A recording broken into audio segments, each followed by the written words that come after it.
नमस्कार, आदाब। आप देख रहे हैं हमारा विशेष एक मुलाकात। मैं हूं रिजवान अहमद सिद्दीकी।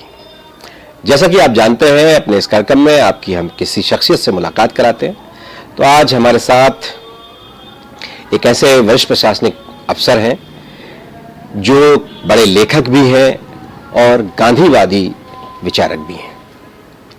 तो आज हम आपकी मुलाकात करा रहे हैं राकेश कुमार पालीवाल साहब से, जो प्रिंसिपल चीफ कमिश्नर हैं इनकम टैक्स में और मध्य प्रदेश और छत्तीसगढ़ की जिम्मेदारी है उन पर। आपका बहुत बहुत स्वागत है। शुक्रिया।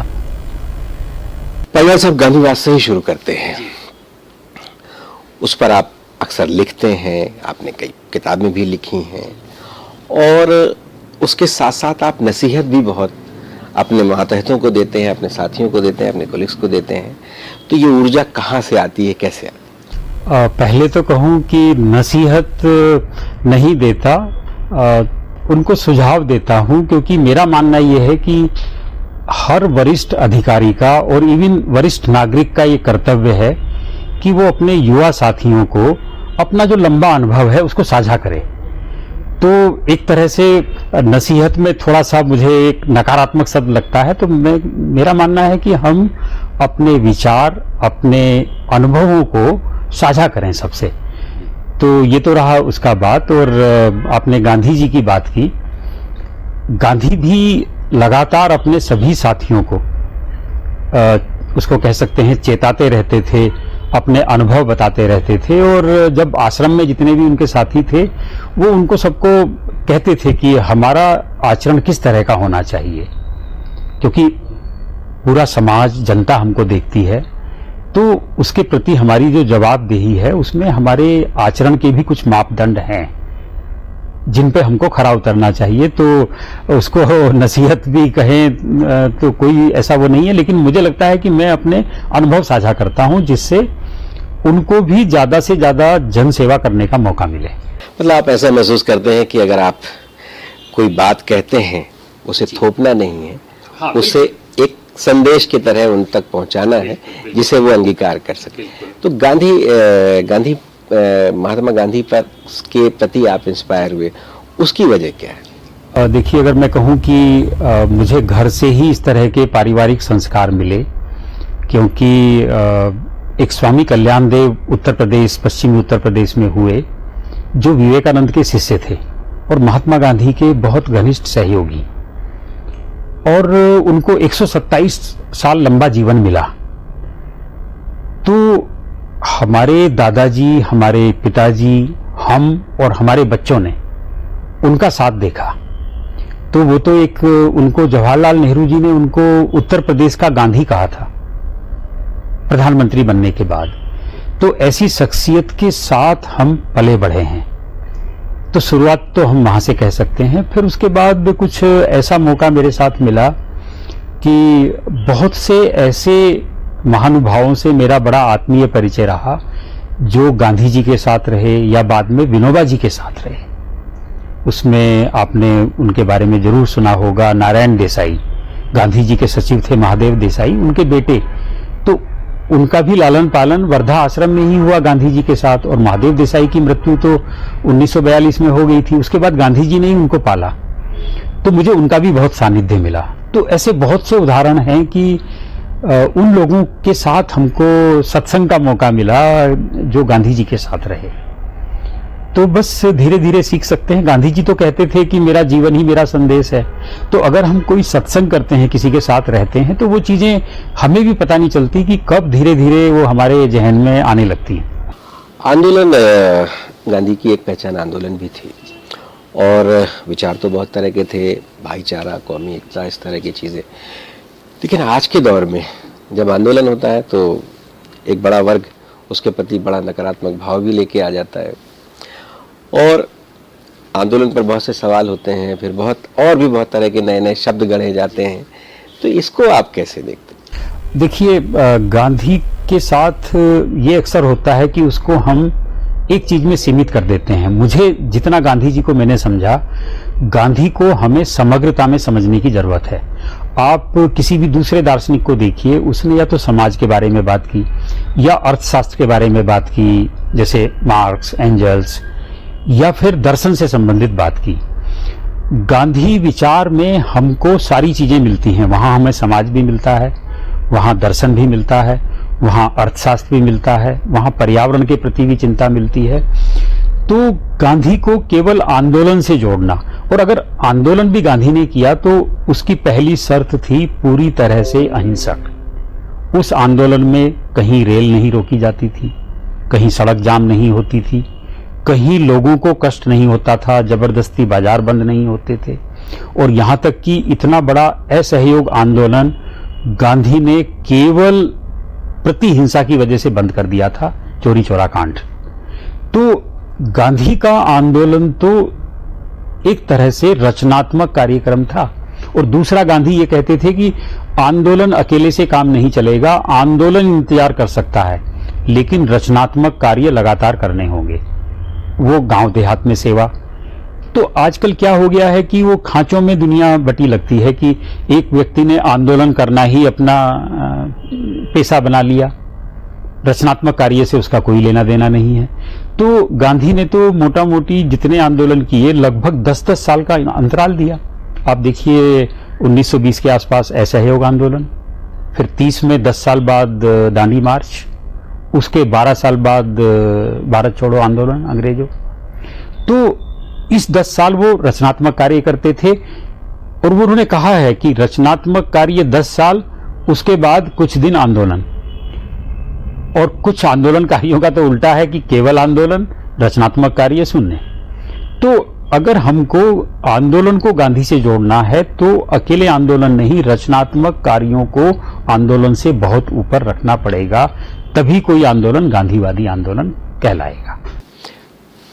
जैसे कई पुस्तकें आपने लिखी, कई रचनाएं, उनमें से किसी का कुछ उल्लेख करना चाहेंगे, कुछ महत्वपूर्ण चीजें? देखिए, और ये कैसे, और ये दूसरा ये प्रेरणा कैसे मिली कि इतनी किताबें लिख डालनी है? जब पहली लिखी थी तब क्या सोचा था, और फिर बाद? होता क्या है कि शुरुआत तो मेरी बहुत मजाकिया अंदाज में हुई थी, क्योंकि हिंदी हमारी मातृभाषा है। और हिंदी के अखबार पत्रिकाएं जब हम पढ़ते थे कॉलेज में, यूनिवर्सिटी में, तो पढ़ते थे तो कई बार जो स्थानीय अखबार होते थे उनमें बहुत हल्की फुल्की कविताएं निकलती थी। तो एक दिन मजाकिया अंदाज में मैंने कहा कि ऐसी कविताएं तो हम भी लिख सकते हैं। तो हमने तो एक तरह से एडिटर को चिढ़ाने के लिए कि भाई तुम किस तरह की कविताएं छापते हो, बहुत हल्की सी कविता एक हमने भी लिख के, तुकबंदी ही मैं कहूँगा उसको, वो भेज दी और वो छप गई अगले हफ्ते। तो हमारे साथियों ने हमको लेखक बना दिया। उन्होंने कहा नहीं, अब तो आप लिखिए, जिस तरह की आती हैं इसमें लोकल अखबार में, उससे तो बेहतर आप लिखते हैं। फिर कुछ ऐसे मित्र मिले जिन्होंने कहा कि नहीं, आप लिख सकते हैं, थोड़ा सा कोशिश कीजिए। और एक दो वरिष्ठ मित्र लेखक हमारे ऐसे भी हुए जिन्होंने कहा कि अच्छा लिखने के लिए बहुत ज़्यादा पढ़ना चाहिए। तो मैं सही बताऊं कि मेरा एक नियम है कि अगर मुझे एक किताब लिखना है तो कम से कम 50 किताबें पढ़नी चाहिए। तो अगर मैंने 10-12 किताबें लिखी हैं तो आप मान सकते हैं कि 500 से 1000 के बीच में किताबें मैंने पढ़ी होंगी। तो लेखन में उन किताबों का प्रभाव है या आपने अपने मन से? बिल्कुल है। नहीं, देखिए, कुछ तो मेरा लेखन है जो मेरे अनुभवों से आया, क्योंकि एक ब्यूरोक्रेट को बहुत तरह तरह के अनुभव होते हैं और हम तो केंद्र सरकार के वरिष्ठ पदों पे रहे। तो मुझे तो सौभाग्य रहा कि पूरे भारत में मुझे सेवा का मौका मिला। तो लगभग पूरे भारत का अनुभव मुझे हुआ, क्षेत्रीय भाषाओं का अनुभव हुआ, क्षेत्रीय लेखकों का अनुभव हुआ और क्षेत्रीय समस्याओं का अनुभव हुआ। तो एक तो वो अनुभव आए हैं, तो वो फिक्शन के रूप में लिखे गए हैं, जैसे मेरे 2 उपन्यास, अंग्रेज कोठी और बांसपुर की उत्तर कथा। तो इसमें वही समसामयिक हमारे समय में किस तरह का समाज गढ़ा जा रहा है, कैसा समाज रचना है, वो सब आया है। लेकिन कुछ किताबें मेरी ऐसी हैं जैसे गांधी जीवन और विचार, तो उसके लिए तो पूरा गांधी वाङ्मय पढ़ना पड़ा, तब जाके गांधी जीवन और विचार एक किताब लिखी गई। ऐसे ही विवेकानंद की मेरी ताजा किताब विवेकानंद जीवन और विचार, तो उसके लिए भी लगभग विवेकानंद का पूरा वाङ्मय पढ़ना पड़ा। एक हाल में किताब मेरी आने वाली है ऐसे ही अंबेडकर जीवन और विचार, वो दिल्ली से अगले महीने शायद आ जाएगी। तो उसमें भी यही हुआ कि आप गांधी, विवेकानंद, अंबेडकर, इनके बारे में लिखने से पहले आपको बहुत सोचना पड़ेगा, बहुत पढ़ना पड़ेगा, क्योंकि इनको जानने वाले एक बहुत बड़ा वर्ग है हमारे देश में और देश के बाहर भी। तो वो तो मेहनत वाला काम, ज्यादा मेहनत वाला काम था। मुझे लगता है उपन्यास, कहानी, कविता, ये आप स्वांतः सुखाए भी लिख सकते हैं, और बहुत से लेखक तो शायद बिना पढ़े भी लिख लेते हैं, बिना अनुभव के भी लिख लेते हैं, लेकिन अच्छा लेखन तो वही है जिसमें या तो अनुभव आए या अध्ययन आए। जैसा कि पुस्तकों का हम जिक्र कर रहे थे, लेखन करने में बहुत समय बहुत ढेर सारी पुस्तकों का अध्ययन करना पड़ता है। तो आप तो एक वरिष्ठ प्रशासनिक अफसर हैं और ऐसी जिम्मेदारी है, और ये जिम्मेदारियां पीछे भी और ज़्यादा कठिन रही होंगी। तो ऐसे समय में इतना ढेर सारा पढ़ना, कैसे पढ़ते थे, कौन सा समय चुराया, और फिर उसके बाद लिखना भी। और लिखना अब आसान हो गया, लेकिन पहले तो लिखना बहुत कठिन था। तो उसको कैसे हाथ से, राइटिंग से लिखते थे, कैसे करते थे? इसमें तो मैं कहूँगा कि टाइम मैनेजमेंट, आपने बिल्कुल एक शब्द सही कहा, टाइम चुराना। इसी को थोड़ा सा टेक्निकली कहें तो टाइम मैनेजमेंट। अभी कल परसों ही एक मेरा लेक्चर था ये नेशनल ट्राइबल यूनिवर्सिटी में, जिसमें सभी यूनिवर्सिटीज के रजिस्ट्रार आए थे, और वो टाइम मैनेजमेंट ही सब्जेक्ट था। तो अच्छा हुआ आपने पूछ लिया। टाइम मैनेजमेंट बेसिकली ये है कि हम बहुत सा समय वेस्ट करते हैं, तो अपना एक तरह से टाइम ऑडिट किया जाए कि टाइम ऑडिट मीन्स कि हम कहाँ कहाँ टाइम वेस्ट कर रहे हैं। अगर हम एक हफ्ते तक भी रोजाना शाम को देखें कि आज हमने कितना कितना टाइम वेस्ट किया, जिसको हम कहीं अच्छी जगह यूटिलाइज कर सकते थे, तो मुझे लगता है किसी के पास समय की कमी नहीं है। और टाइम मैनेजमेंट में कहा गया है कि समय ही एक ऐसा संसाधन है, रिसोर्स है, जो प्रकृति ने सबको बराबर दिया है। अमीर, गरीब, छोटा बड़ा, जानवर, पक्षी, सबके पास वही 24 घंटा है, और ये सबसे ज्यादा भी है। एक दिन खत्म होता है, दूसरे 24 घंटे तैयार हैं रात के 12 बजे। आपके जन्म से आपकी मृत्यु तक केवल समय ही समय है। लेकिन जो लोग ये कहते हैं कि मेरे पास समय की कमी है, या तो वो समय का दुरुपयोग कर रहे हैं कहीं, या फिर वो अपने समय को गंभीरता से नहीं ले रहे। तो अब जैसे होता है कि आपको प्रायोरिटी डिसाइड करनी है, मुझे लिखना है और पढ़ना है, तो सैटरडे संडे हमको मिलते हैं 5 डे वीक, फिर साल भर में 1 महीने की छुट्टी मिलती है।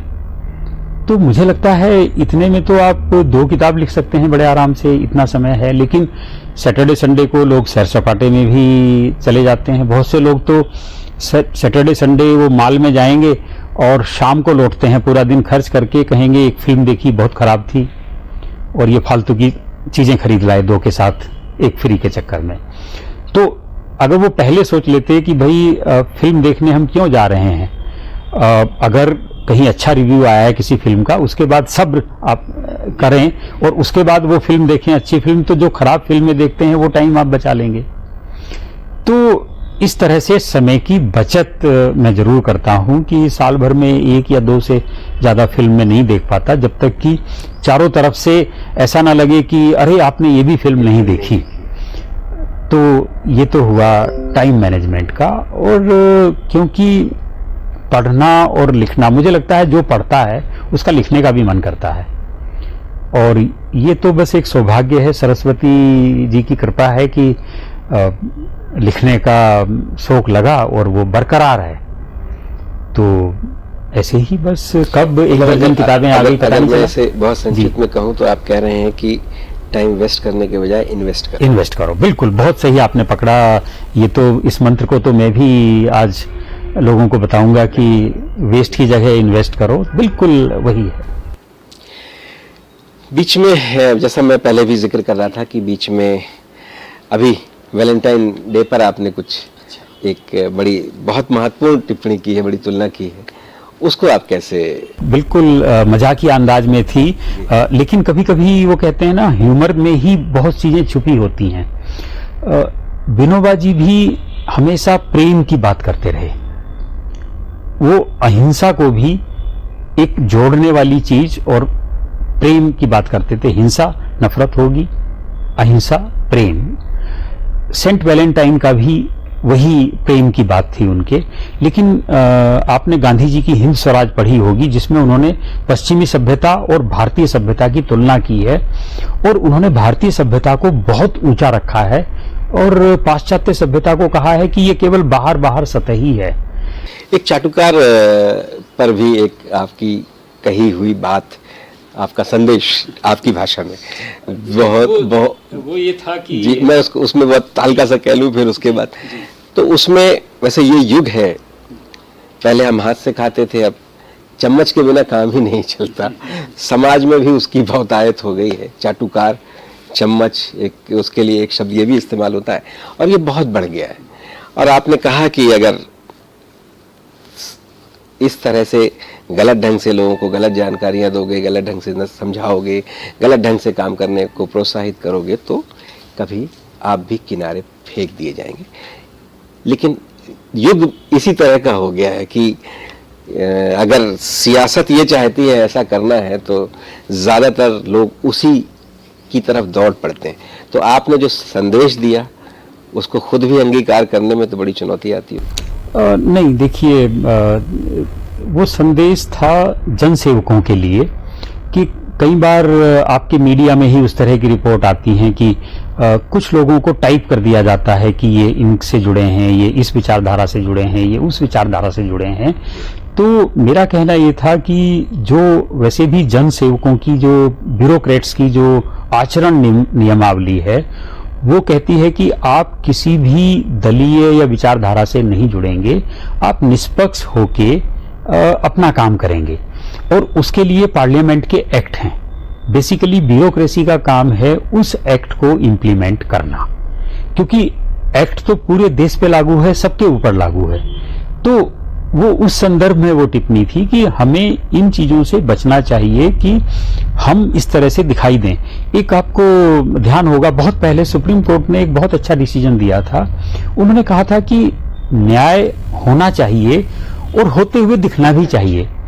तो ये उसका उलट था कि मतलब हम निष्पक्ष फैसले लें और वो निष्पक्ष दिखें भी, तो वो सबसे अच्छा है, वो सोने पे सुहागा है। तो फिर वही बात आ जाती है कि वरिष्ठ अधिकारी होने के नाते ये भी एक हमारा कर्तव्य है कि हम अपने सभी, हमारे अधीन जितने भी अधिकारी कर्मचारी हैं, तो उनको समय समय पे वो सब चीजें याद दिलाते हैं। तो वो उस संदर्भ में कहा गया था। जी, आप एक वरिष्ठ प्रशासनिक अफसर हैं, बचपन में आपने कहा कि गांधीवाद से बहुत प्रभावित रहे हैं, साथ भी मिला है।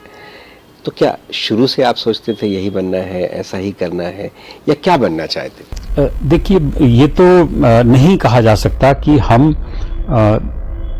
IRS में ही आने के लिए बिल्कुल इच्छुक थे, क्योंकि यूपीएससी एक सब जितने भी अच्छे पढ़ाई करने वाले यूनिवर्सिटी के स्टूडेंट होते हैं, सबकी चाहत होती है कि यूपीएससी के माध्यम से इंडियन सिविल सर्विसेज या इंडियन फॉरेस्ट सर्विस उसमें जाएं। तो हमने भी उसमें, क्योंकि ये ऐसी सर्विसेज हैं कि आप अपनी सर्विस के टॉप उस पे पहुंचते हैं। कि जैसे अगर हमने यूपीएससी ज्वाइन किया, IRS हुए, तो आज हम apex scale government of India के उस पे पहुंच गए हैं। तो ये केवल तभी संभव है जब हम यूपीएससी से डायरेक्ट किसी भी सर्विस में जाएं, चाहे वो IRS है, IPS है, IAS है, कस्टम सर्विस है।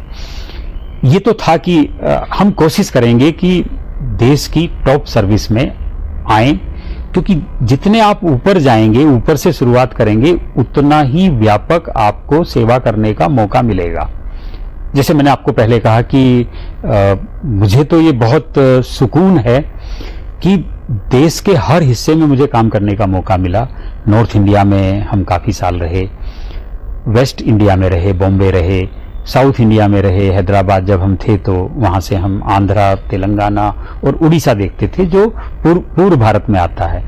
और अब आपके मध्य भारत में है, तो भारत का कोई हिस्सा नहीं बचा जिसमें हमको सेवा का मौका नहीं मिला और अनुभव नहीं हुए। आपका समय बहुत कीमती है, इसलिए बहुत संक्षिप्त में मैं कुछ चीज़ें, जैसे एक आप अफसर हैं, एक बड़े प्रशासनिक पद पर हैं, मध्य प्रदेश छत्तीसगढ़, इसमें एक योजना भी शुरू की गई है, विश्वास विवाद से विश्वास योजना शुरू की गई है। बहुत ढेर सारी बेनामी संपत्तियां जो है वो सीज कर ली गई हैं, और इसके अलावा भी जो भ्रष्टाचार के बहुत ढेर सारे मामले, इवन मैंने पीछे ये भी पढ़ा था कि जो हनी ट्रैप जैसे जो मामले हैं उसमें भी जो संपत्तियां अर्जित की गई हैं उसमें सब में इनकम टैक्स लगना चाहिए, और इस तरह की इनकम टैक्स का भी दखल इस तरह की चीज़ों में होना चाहिए।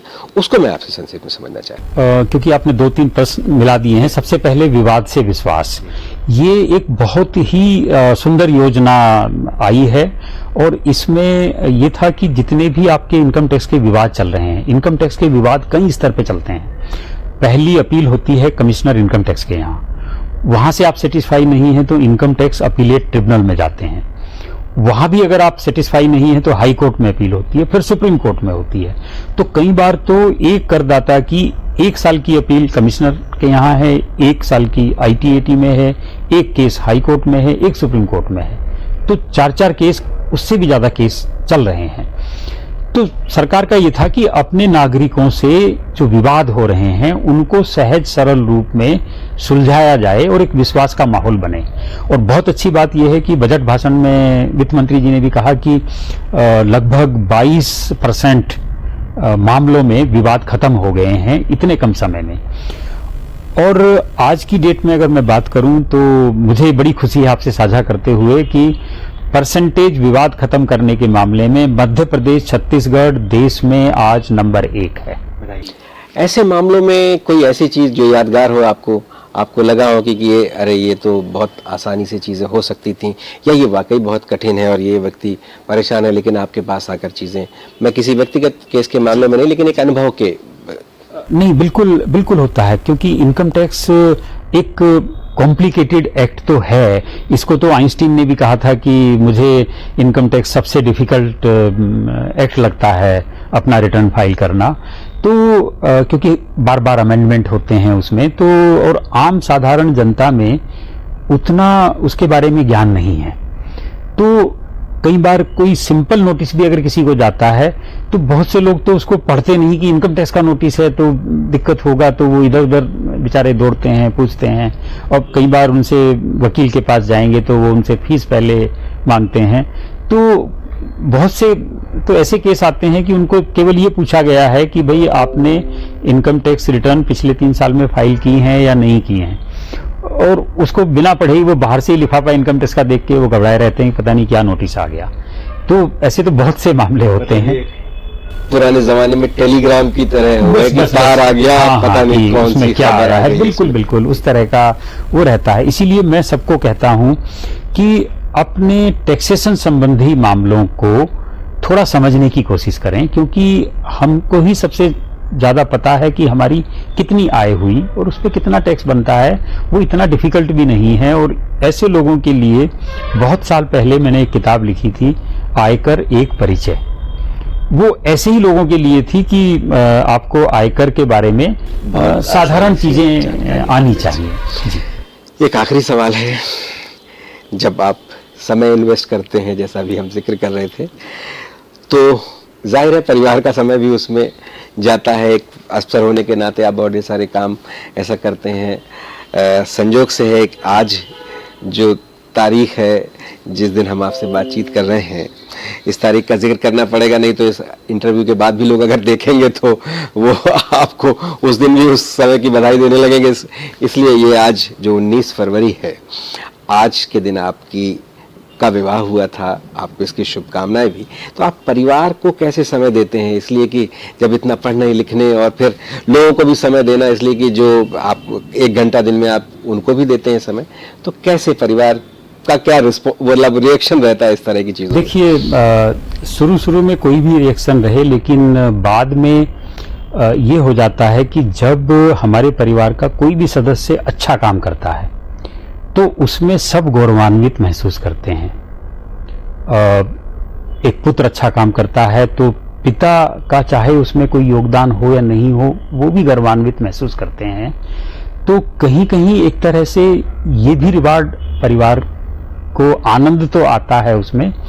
और बहुत लंबे जीवन में तो हम एक दूसरे से सीखते हैं। तो परिवार के लोग भी पढ़ने लिखने का घर में माहौल बन जाता है, तो उससे बच्चों ने भी अच्छी पढ़ाई की, क्योंकि जब घर में थोड़ा शांति रहेगी, सब अपनी अपनी पढ़ाई करेंगे तो उसका फल उनको भी मिलेगा। तो बहुत सी चीजें हमको प्रत्यक्ष के साथ साथ अप्रत्यक्ष फल भी मिलता है, इनटेंजिबल बेनिफिट्स जिनको हम कहते हैं। तो और ये बात बिल्कुल सही है कि अगर परिवार सब्र ना करे तो फिर आप बहुत अच्छे काम नहीं कर पाते। आपने शुरुआत में तुकबंदी का जिक्र किया था। चलते चलते हम चाहेंगे कि कोई तुकबंदी हो जाए और फिर आपसे हम विदा लें। देखिए, तुकबंदी कहें या उसको थोड़ा अलग भी कह सकते हैं कि एक बिल्कुल 3 पंक्ति हैं नदी के बारे में। नदी जहां ठहरी है वहीं अधिक गहरी है। नदी जहां ठहरी है वहीं अधिक गहरी है। अब कहने के लिए ये तुकबंदी कह सकते हैं, 2 पंक्ति कह सकते हैं, लेकिन आप इसकी व्याख्या करते रहिए, वो व्यक्ति के ऊपर भी है। और कुछ कहना चाहेंगे? मैं क्योंकि कहानीकार हूँ, बेसिकली प्रोज राइटर हूँ, उपन्यासकार हूँ, तो मुझे कविताएं अपनी लिखी हुई उस तरह से ध्यान नहीं रहती, लेकिन ये एक मैंने उदाहरण दिया है। आपका बहुत बहुत धन्यवाद, आपने हमें समय दिया। आपका भी बहुत बहुत शुक्रिया। तो एक बहुत चर्चा के दौरान एक बहुत महत्वपूर्ण बात निकल आई थी, पता नहीं कहाँ से मेरे मुंह में आ गई। जैसा कि पालीवाल साहब सरस्वती का बार बार जिक्र कर रहे थे, तो कि जो इन्वेस्टमेंट की बात हो रही थी कि आप टाइम को इन्वेस्ट कैसे कर सकते हैं, उस पर जो बात हो रही थी। और पालीवाल साहब ने ये बताया कि एक बड़ी सर्विस में आने के बाद भी आप सहज, सुलभ और अपनी चीज़ों को लोगों तक पहुंचा सकते हैं। नसीहत ही ना सही, लेकिन आप संदेश तो दे ही सकते हैं, और आपका जीवन भी एक संदेश होता है। वो उसी तरह से अपने कार्य पद्धति से लोगों को संदेश देते हैं और कहते हैं कि अगर आप शांतिपूर्ण वातावरण में काम करेंगे तो आपके परिवार पर भी उसका बहुत सकारात्मक असर पड़ता है। गांधी से बहुत प्रभावित हैं। गांधी के साथ साथ अन्य जो संत हैं उनका भी वो जिक्र करते हैं। वैलेंटाइन पर भी उन्होंने बहुत महत्वपूर्ण बात कही है, जो हमारे युवाओं के लिए बहुत समझने की बात है। फिर मिलेंगे एक नए मेहमान के साथ, तब तक मुझे दीजिए इजाजत।